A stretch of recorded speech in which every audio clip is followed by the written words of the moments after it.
किसी जगह के बारे में जिंदगी भर सोचने से अच्छा है उस जगह को जाकर खुद देख लिया जाए। So hello guys, welcome back to my channel Zindagi Gulzar है। आई होप आप सब जहां भी होंगे खुश होंगे और शायद मेरी नेक्स्ट डेस्टिनेशन के ब्लॉग का उसी बेसब्री से इंतजार कर रहे होंगे जितनी बेसब्री से हमें वहां जाने का इंतजार था। So it's day 2 Dhanaulti. Rishikesh को बाय बोलकर हम निकल गए धनौल्टी की ओर, क्योंकि हमारा नेक्स्ट 2 दिन का बसेरा वहीं होने वाला था। सो ये ऋषिकेश से ऑलमोस्ट 90 किलोमीटर्स है एंड हमें लगे थे around 4 hours to reach Dhanaulti, but रास्ता इतना हसीन था कि बिल्कुल पता ही नहीं चला। और ये हमें रास्ते में देखा प्यारा सा ओपन रेस्टोरेंट, और हमसे पहले हमारे पेट ने कहा कि भाई थोड़ी सी पेट पूजा की ज़रूरत है अब, तो हम रुक गए यहाँ पे। और इसका नाम था बगीचा रेस्टोरेंट, जो कि एक्चुअली में बिल्कुल बगीचे वाली फील दे रहा था, क्योंकि ये ओपन था, काफ़ी सारी ग्रीनरी थी एंड यहाँ का खाना भी बहुत अच्छा था। इसके बाद हमने मौके पे चौका मारते हुए यहाँ पे थोड़ी सी रील शूट करी, क्योंकि एम्बियंस बहुत प्यारा था, म्यूज़िक चल रहा था। सो टाइम को मद्देनज़र रखते हुए थोड़ा सा टाइम स्पेंड करके हम निकल गए फिर से अपनी मंजिल की ओर। वो कहावत तो आपने सुनी ही होगी, अगर मंजिल दूर है पर सफ़र सुहाना है तो और भी मज़ा आता है। इतने सुंदर नज़ारे थे कि लग रहा था कि बस मैं हर एक चीज़ कैप्चर करती जाऊं आप सब लोगों को दिखाने के लिए।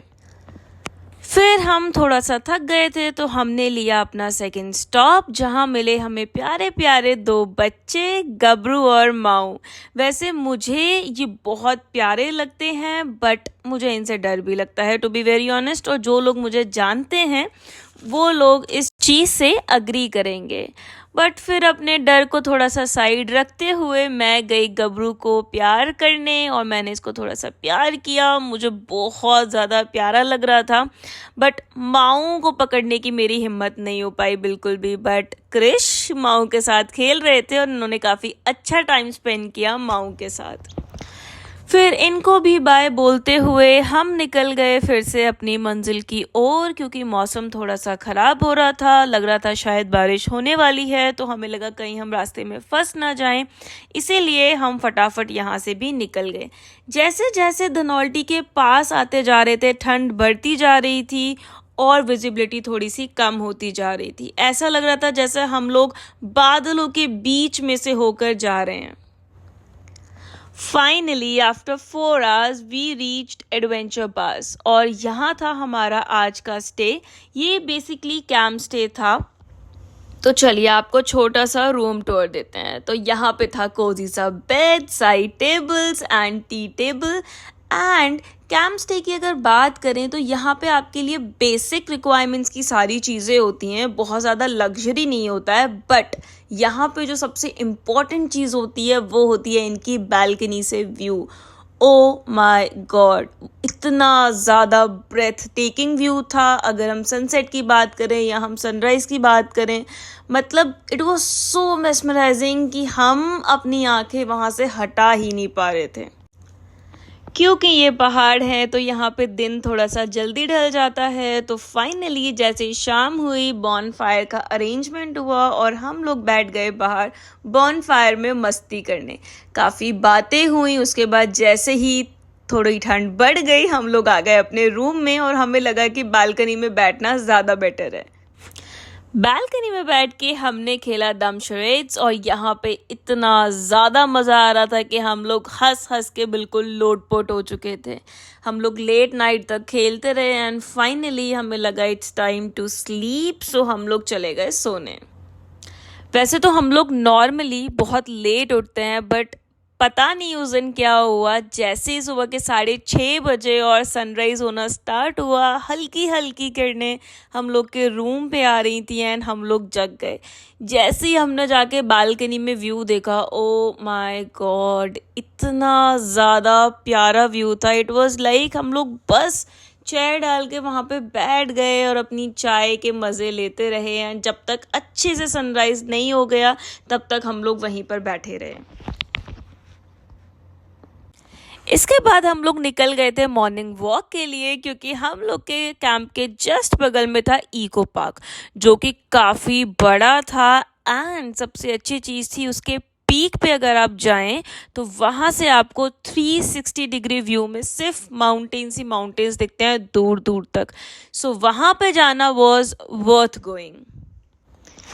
एंड सबसे अच्छी बात थी कि वहाँ से हिमालयन रेंज भी विजिबल थी. सो हिमालयन रेंज को देखने के बाद हम नीचे उतरने लगे पीक से एंड हमें लगा फिर से हमें मौके पे चौका मारना चाहिए. तो हमने बहुत सारी वीडियोस बनाई, बहुत सारी रील शूट करी एंड यहाँ पे हमें एडवेंचर करने के लिए एक छोटा सा स्पॉट दिखा. सो ये थी छोटी सी fun activity. This was walking bridge. हमें एक एंड से दूसरे एंड पे बस चल के जाना था बट हमने इस पे इतने मज़े किए.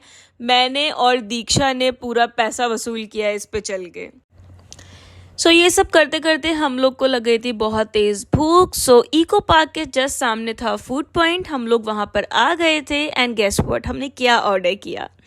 हमने ऑर्डर किया पहाड़ों की फेमस मैगी और चाय और इसके साथ हमारे जो लक्की भैया थे उनका फेवरेट मिक्स्ड पकौड़े. लक्की को पहाड़ों में जाके पकौड़ों से ऐसा ऑब्सेशन हुआ था कि हर जगह जब हम खाने बैठते थे उनका सबसे पहला ऑर्डर यही आता था, मिक्स पकौड़े तो होने ही चाहिए. और पेट पूजा करने के बाद हम लोग निकल गए थे अपने कैंप की ओर क्योंकि हमें करना था चेकआउट और हमें जाना था अपने दूसरे स्टे लोकेशन पे. बट बीच में हमने बनाई एक दो और exciting reels. So with this second day video comes to an end and I hope आपको ये वीडियो देखने में बहुत मजा आया होगा. If yes, then please do like, share and subscribe to my YouTube channel which is जिंदगी गुलजार है. And yes, हमारा जो थर्ड एंड फाइनल डे का वीडियो होने वाला है वो बहुत ही ज्यादा एक्साइटिंग है क्योंकि हम गए थे एडवेंचर पार्क और वहां पे हमने करी बहुत सारी मस्ती, बहुत सारा एडवेंचर, बहुत सारी activities. So stay tuned to watch my upcoming video. Till then, stay happy and healthy.